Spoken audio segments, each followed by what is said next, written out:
Hello YouTube, Rick Wilson here, and I hope I can do a good job on this because there's a lot of information that I have to cover. So I've tried to make a few notes so I can keep it all straight. We're going to talk about the atmosphere. And this is not about global warming. This is about the end of civilization, but it's not to do with global warming or any of the stuff that you've heard. Asteroids. Of course, it could be an asteroid if it hits really soon, but it does have to do with the atmosphere, though. So let's talk about the atmosphere. Back in the beginning, this is a timeline of the history of the planet.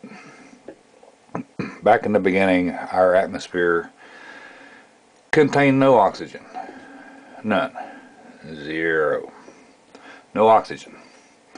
And that was 4.6 billion years ago when the Earth formed. No oxygen. No oxygen in the ocean. No oxygen in the air.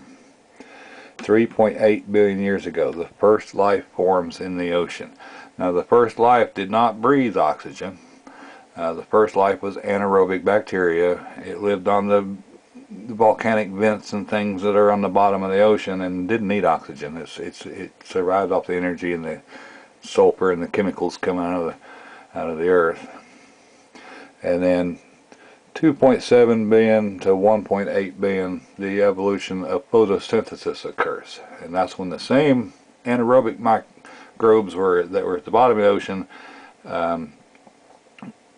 went through a stage of evolution, and by doing photosynthesis they were able to move up to the surface of the ocean where they can gather sunlight for their survival.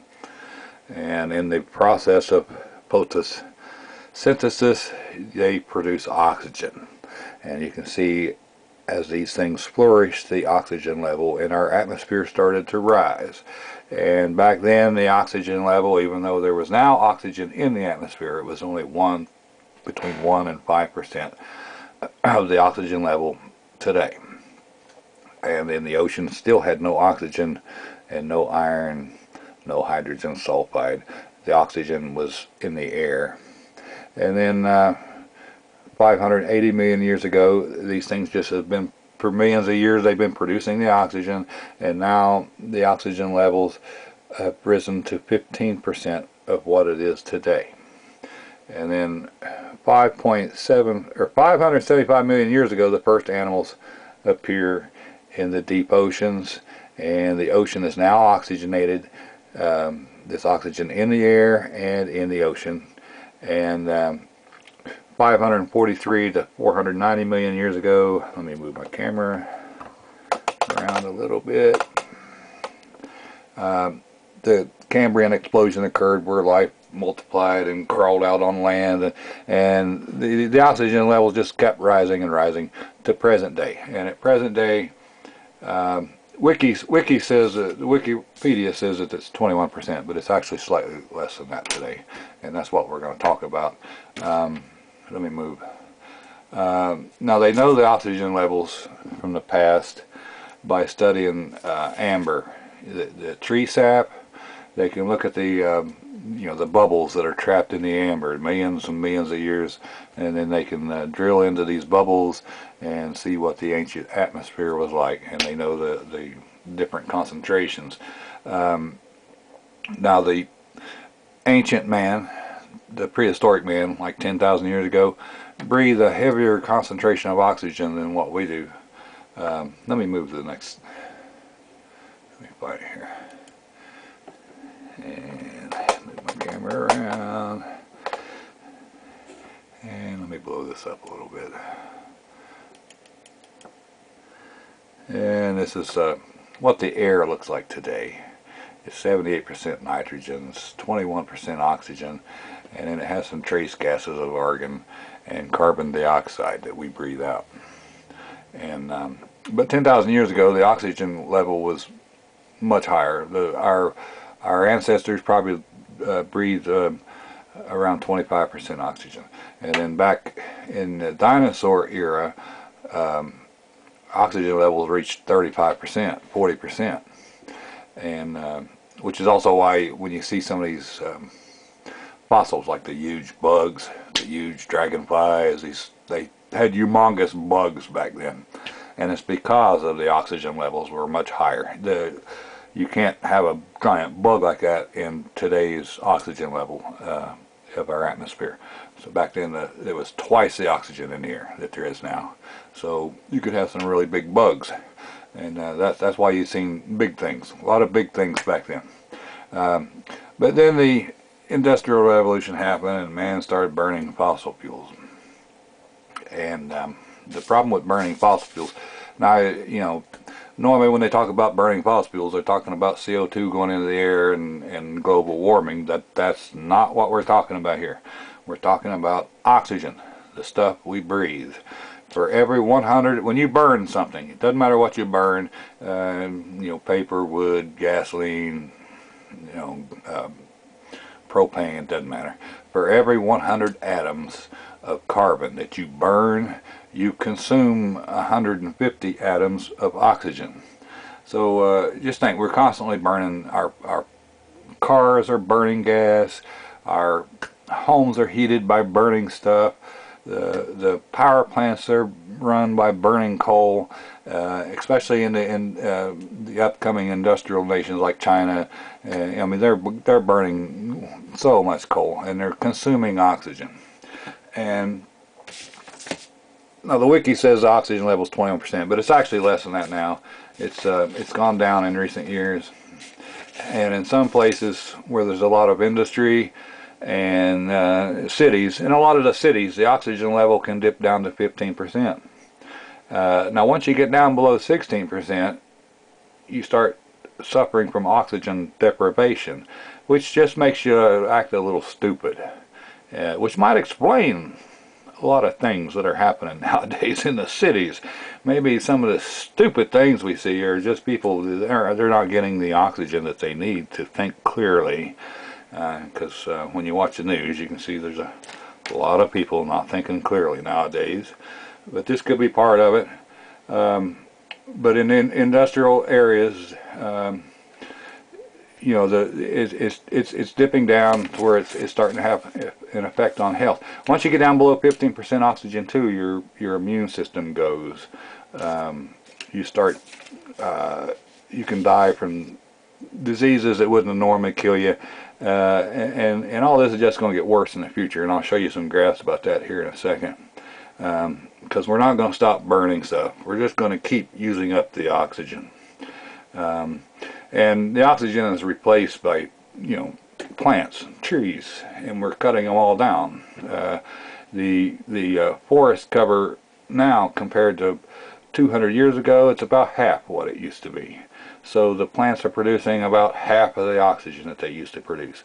But then, you know, when you burn something, in addition to the CO2 going into the air and global warming and all that crap, but you're burning oxygen.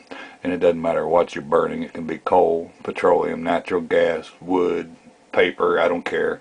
If it's got fire on it, it's using oxygen. And now let me move to a couple other charts here. Here, this is oxygen over past history, the oxygen levels, and let me blow this up.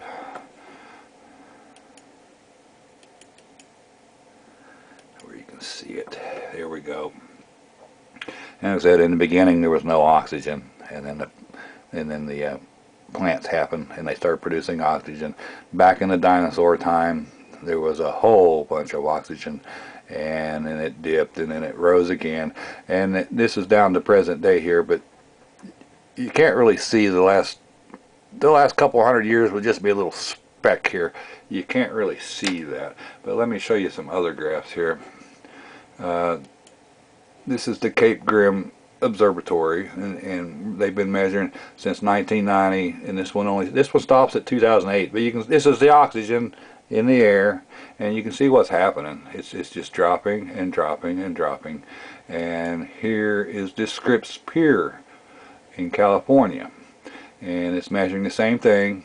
the O2 concentration, and you can see that it's just dropping and dropping and dropping, and has been dropping for 20 years, and it's been dropping more than that ever since humans started burning the coal and all of that. And let's see, what's my next graph here, because I got them all out of order here. Hold on, let me look at my notes. Kate Graham, and then O2. Oh, that's the one I'm on. Never mind. Carbon cycle. Here we go. And here's another graph. This shows CO2. This shows oxygen. Here the red line is Hawaii, and the CO2 is rising in the atmosphere, and this is over 40 years. This is 40 years. And then the blue line is the South Pole. So just to show that, you know, the South Pole, there's nothing at the South Pole. So that's pretty good. If it's happening at the South Pole, it's happening everywhere. Because, and the blue line is the South Pole, and the CO2 is rising at the South Pole, even though there's no industry there. And then this is the oxygen, and they've only been measuring this. It's only recently become apparent what's happening. So here's the oxygen levels, and the red line is Canada, alert Canada, and the blue line is Tasmania, just to pick two spots off the planet that have nothing to do with each other.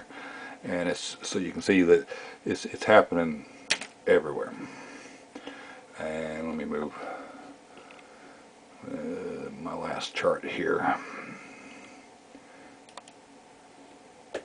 This one here. This one shows the red is the CO2, and this is over the last millions and millions of years, you know, and the blue is the oxygen levels, and like here was back in the dinosaurs when the oxygen level was really high, and then it dipped some and then it raised.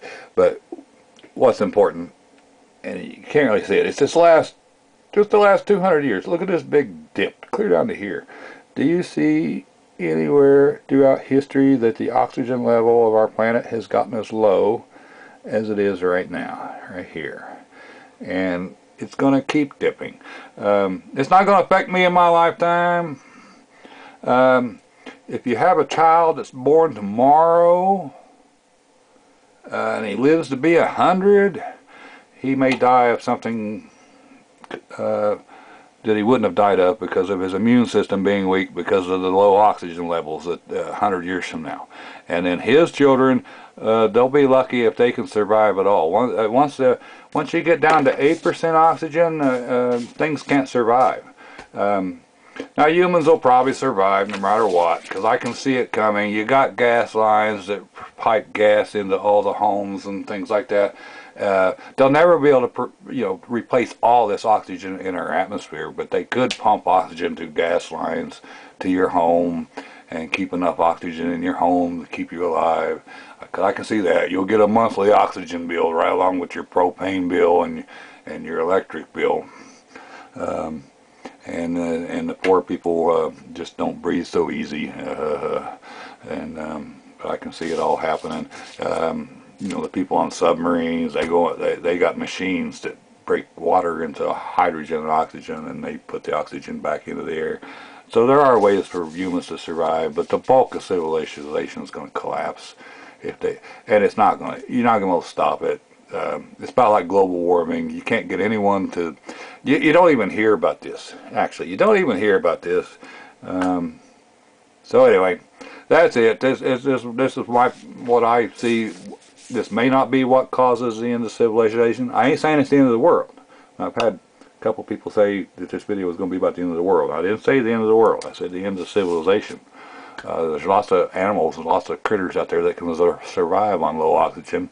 A lot of bacteria can survive without any oxygen, so it doesn't matter to them. The life that was here before us.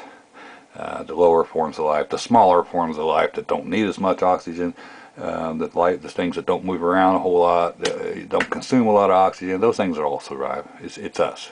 And like I said, we're already getting down to the levels where people are probably acting stupid because of it in the cities where the oxygen levels reach low levels, and then there'll be health effects and disease and all that's coming. It's all coming. So if one thing don't get you, something else will. But luckily, I think I live at a good time. Right when all these things are starting to happen, but I'll end my life. I don't mean I'll end my life, but I mean I will die of natural old age before any of this stuff comes to fruition as far as doing the stuff it's going to do. So I feel like I was born at a good time.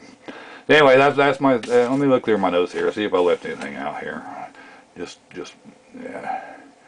And got the. And then notes on oxygen hypoxia, which is lack of oxygen. It's the same as someone who's really stupid. The oxygen levels reach as high as 50% before there were animals.